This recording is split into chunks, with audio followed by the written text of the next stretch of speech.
শুধুমাত্র একটি নির্বাচনের জন্যই আমাদের ছাত্র জনতা 15 বছর জুলুমের শিকার হয়ে এবং হাজারো ছাত্র জনতা জীবন দিয়ে এই পরিবর্তন আনেন নাই। 15 বছরের শেষ লগ্নে এসে যারা 3টি বছর ভোট দিতে পারে নাই, 14, 18 এবং 24 ছাত্রদের আন্দোলনকে আল্লাহ রাব্বুল আলামিন ঘুরিয়ে দিলেন। এই আন্দোলনে শিবির জামাত ইসলামী প্রত্যক্ষ ভূমিকা রেখে তারপরে আন্দোলনকে তৈরি করেছে।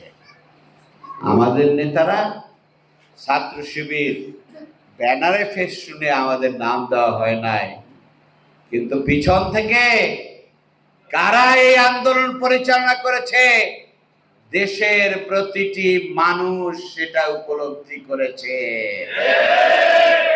সেই আন্দোলন হচ্ছে ইসলামী আন্দোলন বাংলাদেশ জামাত ইসলামী। সেই আন্দোলন হচ্ছে ইসলামের ছাত্র আন্দোলন বাংলাদেশ ইসলামী ছাত্র শিবির। আপনাদের বরগুনায় কি ভিন্ন চিত্র ছিল? যতটুকু আন্দোলন হয়েছে এখান থেকে তারাই সেটা করেছে। আর এক জায়গা থেকে বলা হয়েছে যে না না, এই আন্দোলন আমাদের না, আমাদের ছাত্ররা করেছে, আমাদের সাথে এই আন্দোলনের সম্পর্ক নেই। বলছে কারা? বলছে বলছে না? কারা বলছে?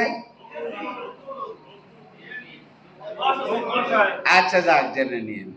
তো যাই হোক, যারা এখন দ্রুত নির্বাচন চায় তাদের ভিতর থেকে এই কথাগুলো এসেছে।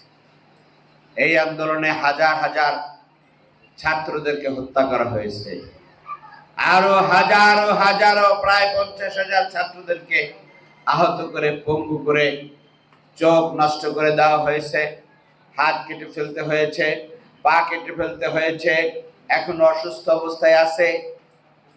এই সমস্ত শহীদদের আমাদের নেতৃবৃন্দ সহ যাদের আছে, আল্লাহ রাব্বুল আলামিন সকলকে জান্নাতুল ফেরদৌস নসিব করুন।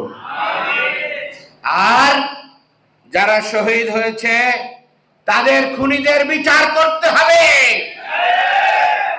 নির্বাচনের আগে দৃশ্যমান বিচার আমরা দেখতে চাই।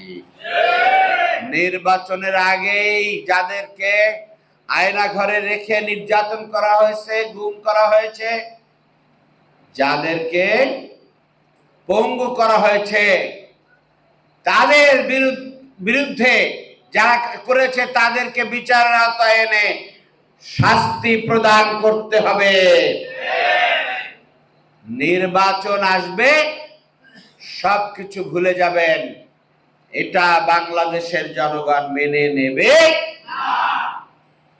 নির্বাচনের ব্যাপারে এখন যে সমস্ত আলোচনা হচ্ছে, কেয়ারটেকার সরকারের নির্বাচন হবে, শুধুমাত্র একটি নির্বাচনের জন্যই আমাদের ছাত্র জনতা 15 বছর জুলুমের শিকার হয়ে এবং হাজারো ছাত্র জনতা জীবন দিয়ে এই পরিবর্তন আনেন নাই। 53-54 বছরের বাংলাদেশে অনেক দেশের মানুষের আশা ছিল, কিন্তু মানুষের সেই আশাগুলো পূরণ হয় নাই। খাদ্য, বস্ত্র, শিক্ষা, চিকিৎসা, বাসস্থান, নিরাপত্তা, চাকরি বাকরি, দেশের রাস্তাঘাট, পুল কালভার্ট, শিক্ষা প্রতিষ্ঠানে সমানভাবে শিক্ষা গ্রহণ এবং চাকরি পাওয়ার সমান অধিকার, নারীদের সমান অধিকার, এই সমস্ত কিছু অনেক প্রত্যাশা ছিল, কিন্তু সব কিছুকে নস্যাৎ করে দিয়েছে 53 বছরের বিভিন্ন সময় যারা ক্ষমতায় ছিলেন। দেশবাসী এবার প্রত্যাশা করছে যে না, আমরা পুরনো কোনো ধাঁচের কোনো সরকার আমরা দেখতে চাই না। এখন কল্যাণকর একটি সমাজ ব্যবস্থা কায়েম হতে পারে এমন ব্যবস্থা করতে হবে। কল্যাণকর কাদের মাধ্যমে হবে?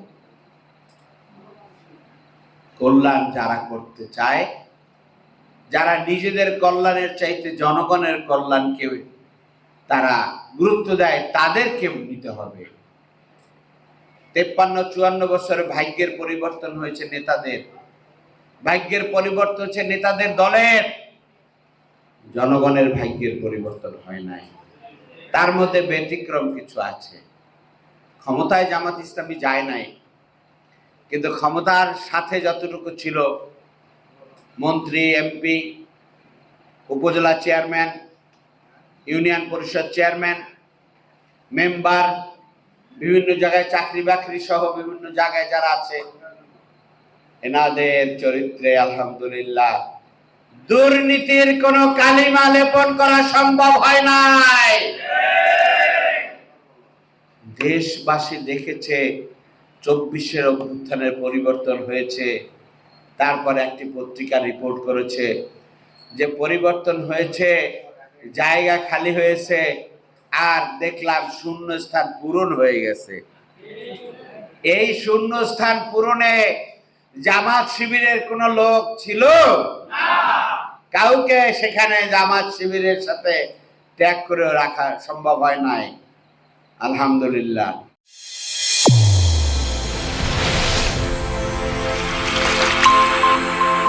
চ্যানেল A1 হৃদয়ের স্পন্দন।